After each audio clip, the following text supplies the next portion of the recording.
Hello दोस्तों, कैसे हो और क्या चल रहा है। आई होप कि आप सब लोग अच्छे होंगे। एक तरफ है पढ़ाई में होशियार रवि और दूसरी तरफ अपने परिवार की लाडली चिट्टी।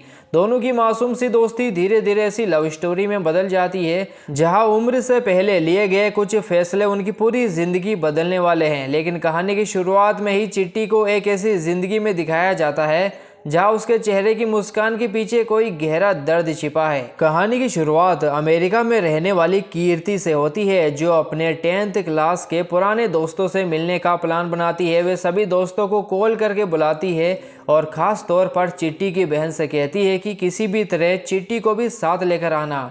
इसके बाद चिट्टी दिखाई देती है, जो अब शादीशुदा है और 2 बच्चों की माँ है। वे एक अच्छी हाउसवाइफ की तरह घर संभालती है, लेकिन उसके अंदर कुछ ऐसा है जो उसे लगातार परेशान कर रहा है।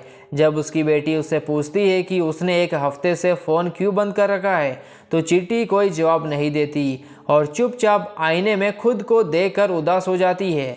इसके बाद कहानी फ्लैशबैक में चली जाती है। फ्लैशबैक में चिट्टी अभी छोटी बच्ची है और अपने परिवार के साथ रहती है। उसके पिता अपनी बेटी से बहुत प्यार करते हैं और उसकी काफ़ी केयर करते हैं। दूसरी तरफ रवि एक गरीब परिवार से हैं और पढ़ाई में बहुत होशियार है। वह स्कूल टॉपर है और अपने परिवार के लिए कुछ अच्छा करना चाहता है। लेकिन एक दिन कुछ बड़े लड़के उसे ज़बरदस्ती अश्लील वीडियोस दिखाते हैं। रवि पहले इन्हें देखने से मना करता है, लेकिन उन वीडियोस का उसके दिमाग पर गहरा असर पड़ता है। बाद में वे खुद भी उन्हें देखने लगता है और उन्हीं लड़कों से लड़कियों को इम्प्रेस करने के गलत तरीके सीखता है। कुछ समय बाद चिट्टी बड़ी हो जाती है और उसके परिवार में उसका बड़ा होना खुशी से मनाया जाता है। उसे कुछ दिनों के लिए अलग कमरे में रखा जाता है और घर की महिलाएं उसे शादी और रिश्तों से जुड़ी बातें बताती है। चिट्टी इन बातों को लेकर काफ़ी क्यूरियस रहती है और अपनी बड़ी बहन वैशाली से भी कई सवाल करती है। दूसरी तरफ रवि लगातार गलत वीडियोस देखता रहता है और उसके दोस्तों का इन्फ्लुएंस उस पर बढ़ता जाता है। उस दौरान दोनों की ज़िंदगी एक दूसरे के करीब आने लगती है। एक दिन रवि अपने दोस्त के घर जाता है और वहाँ से उसे पड़ोस में चिट्टी दिखाई देती है। चिट्टी भी उसे देखती है और दोनों के बीच धीरे धीरे अट्रैक्शन शुरू हो जाता है। रवि अपने दोस्तों से सीखी हुई बातों को आजमाता है और उसे महसूस होता है कि चिट्टी भी उसे पसंद करती है। दोनों की मुलाकातें बढ़ती जाती है और एक दिन चिट्टी रवि को अकेले में किस कर देती है। इसके बाद दोनों फ़ोन पर लगातार बातें करने लगते हैं और उनकी फीलिंग्स तेज़ी से बढ़ने लगती है। इसके बाद चिट्टी रवि को अपने घर बुलाती है। दोनों अकेले मिलने की कोशिश करते हैं, लेकिन चिट्टी के दादा के अचानक आ जाने से रवि वहाँ से निकल जाता है। इसके बावजूद दोनों एक दूसरे से दूर नहीं हो पाते। उनकी बातचीत धीरे धीरे ज़्यादा पर्सनल होती जाती है और वे अपनी उम्र और भविष्य के नतीजे को समझे बिना गलत फैसले लेने लगते हैं। चिट्टी के बर्थडे पर दोनों एक ऐसा फैसला करने की प्लानिंग करते हैं जिसे वे जिंदगी भर याद रखना चाहते हैं, लेकिन उन्हें इस बात का बिल्कुल भी अंदाजा नहीं होता है कि यही फैसले आगे चलकर उनकी जिंदगी में बड़ी परेशानी खड़ी करने वाले हैं। चिट्टी के बर्थडे पर उसका पूरा परिवार और दोस्त इकट्ठा होते हैं। उस दौरान रवि को पता चलता है कि बालू, जिससे वे अब तक कई गलत बातें सीखते आया था, असल में वो और कोई नहीं बल्कि चिट्टी का भाई है। बालू अपनी बहन की शादी अपनी जान पहचान के एक लड़के से करवाना चाहता है। रवि को ये बात पसंद नहीं आती और वे चिट्टी से मिलने का अपना प्लान बनाता है।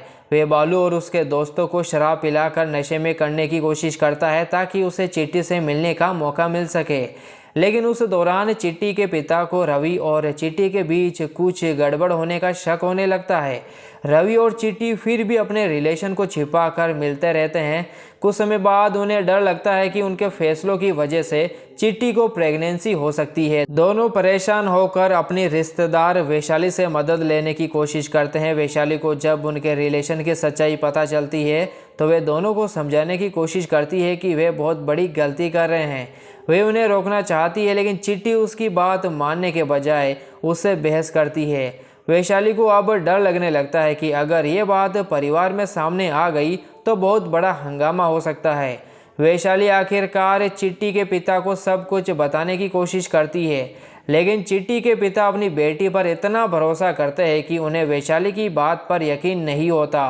वे गुस्से में वैशाली को ही गलत समझ लेते हैं। दूसरी तरफ चिट्टी और रवि की मुलाकातें जारी रहती है।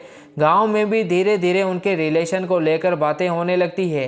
वैशाली को डर होता है कि अगर ये बात चिट्टी के पिता तक गलत तरीके से पहुंची तो हालात बहुत खराब हो सकते हैं। इसी बीच रवि के छोटे भाई वंशी की स्कूल में शिकायत होती है। टीचर बताती है कि वह लड़कियों को गलत नज़र से देखता है और क्लासरूम में भी गलत हरकत करते हुए पकड़ा गया है। जब वंशी से पूछा जाता है कि उसने ये सब कुछ कहाँ से सीखा तो वह अपने माता पिता को देखकर सीखी हुई बातें बताता है।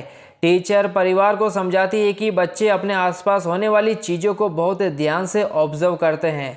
इसके बाद रवि के पिता वंशी को समझाते हैं कि शादीशुदा लोगों के निजी रिश्ते और कम उम्र में ऐसी हरकतें करना बिल्कुल अलग चीज़ें हैं। वंशी की बातों से रवि के पिता को अपने बड़े बेटे पर भी शक हो जाता है। उन्हें पता चलता है कि रवि चिट्टी नाम की लड़की से लगातार बात करता है और उससे मिलने जाता है। वे रवि को रोकने के लिए उसके कमरे का दरवाज़ा बंद कर देते हैं, लेकिन रवि किसी तरह वहां से निकलकर चिट्टी के घर पहुंच जाता है। दोनों को लगता है कि घर में सभी लोग सो रहे हैं, इसलिए वे सुरक्षित है, लेकिन उन्हें नहीं पता है कि चिट्टी का दादा काफ़ी समझदार है और दोनों की हरकतों पर नज़र रख रहा है। उधर परिवार में भी रवि के व्यवहार को लेकर शक बढ़ता जा रहा है। अब कहानी एक बड़े टर्निंग पॉइंट की तरफ बढ़ती है। रवि और चिट्टी का रिलेशन सिर्फ एक छिपी हुई लव स्टोरी नहीं रह गया है, बल्कि उनके सामने परिवार का भरोसा, समाज का दबाव और अपने फैसलों के सीरियस नतीजे खड़े हैं।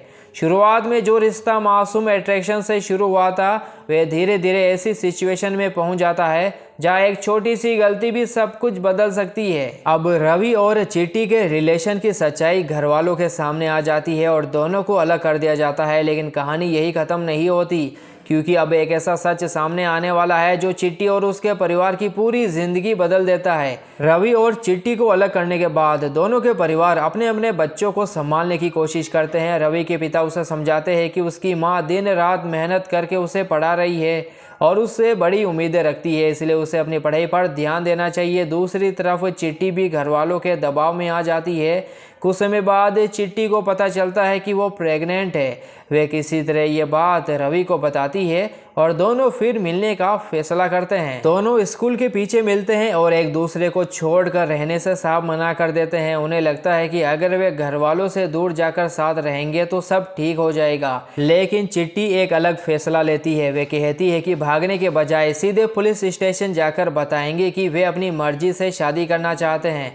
दोनों यही सोचकर पुलिस स्टेशन पहुंच जाते हैं, लेकिन उन्हें नहीं पता होता है कि वे दोनों अभी माइनर नहीं है, यानी कि वो बालिग नहीं है। पुलिस को जैसे ही उनकी उम्र का पता चलता है, पूरा मामला पलट जाता है। चिट्टी के परिवार की शिकायत पर रवि के खिलाफ पोस्को केस दर्ज हो जाता है और पुलिस उसे अपने साथ ले जाती है। वही चिट्टी के प्रेगनेंसी परिवार को बिल्कुल मंजूर नहीं होती, इसलिए उसे एक स्टेट होम भेज दिया जाता है। वहाँ डॉक्टर उसकी जांच करके बताती है कि बच्चा और उसकी हेल्थ फिलहाल ठीक है, लेकिन उसे बहुत सावधानी से रहना होगा। स्टेट होम में चिट्टी बाकी लड़कियों के साथ रहने लगती है। शुरुआत में वे रवि को याद करके खुश रहने की कोशिश करती है, लेकिन वहाँ उसे धीरे धीरे जिंदगी की असली मुश्किलों का एहसास होने लगता है। एक दिन केयर टेकर उन्हें लाइफ और फ्यूचर के बारे में समझाती है कि शुरुआत में प्यार ही सबसे ज़रूरी लगता है, लेकिन प्रेगनेंसी के आगे बढ़ने पर इंसान को अपने परिवार और ख़ासकर अपने माँ बाप की ज़रूरत महसूस होने लगती है। ये बातें चिट्टी के दिल में उतरने लगती है। इसी बीच चिट्टी वहाँ एक लड़की को रोते हुए देखती है। पूछने पर उसे पता चलता है कि उस लड़की की वजह से समाज की बातें सहते सहते उसके पिता ने अपनी जान दे दी। यह सुनकर चिट्टी बुरी तरह डर जाती है और उसे अपने पिता की चिंता होने लगती है। वह उनसे बात करना चाहती है, लेकिन उसे फ़ोन नहीं दिया जाता। कुछ समय बाद उसकी दादी उसे मिलने आती है और बताती है कि उसकी वजह से परिवार को कितना दर्द और बदनामी झेलनी पड़ी। यह सुनकर चिट्टी को अपनी गलती का एहसास और भी गहराई से होने लगता है। चिट्टी अब सिर्फ अपने बच्चे के बारे में नहीं, बल्कि अपने पिता के बारे में भी सोचने लगती है। वह केयर टेकर से बार बार कहती है कि उसे अपने घर वापस जाना है और अपने पिता से मिलना है। केयर टेकर उसे समझाती है कि पहले डिलीवरी होने दो, उसके बाद उसे परिवार के पास भेजने की कोशिश की जाएगी। आखिरकार समय पूरा होने पर चिट्टी को हॉस्पिटल ले जाया जाता है। कुछ समय बाद चिट्टी को वापस उसके परिवार के पास लाया जाता है। वे अपने पिता से मिलने की कोशिश करती है लेकिन पिता उससे बात तक नहीं करते। तब चिट्टी रोते हुए उनसे माफ़ी मांगती है और कहती है कि उसने बहुत बड़ी गलती की है और अब वे दोबारा ऐसा कुछ नहीं करेगी। बेटी की हालत देखकर पिता का दिल पिघल जाता है और वे उसे माफ़ कर देते हैं और अब परिवार भी उसे धीरे धीरे एक्सेप्ट करने लगता है। लेकिन चिट्टी की ज़िंदगी में एक और बड़ा झटका आता है। उसके परिवार वाले उसके लिए शादी तय करने लगते हैं। चिट्टी साफ कहती है कि वे अभी शादी नहीं करना चाहती, वे पढ़ाई करना चाहती है। तभी उसकी माँ उसे बताती है कि प्रेगनेंसी के दौरान कॉम्प्लिकेशंस की वजह से बच्चे को बचाया नहीं जा सका और चिट्टी की जान बचाने के लिए उसके यूट्रस की सर्जरी करनी पड़ी थी। अब परिवार को लगता है कि उसकी ज़िंदगी को दोबारा सेटल करने के लिए शादी ही सही रास्ता है। चिट्टी जब होने वाले दूल्हे को देखती है तो वे उसकी उम्र को लेकर परेशान हो जाती है।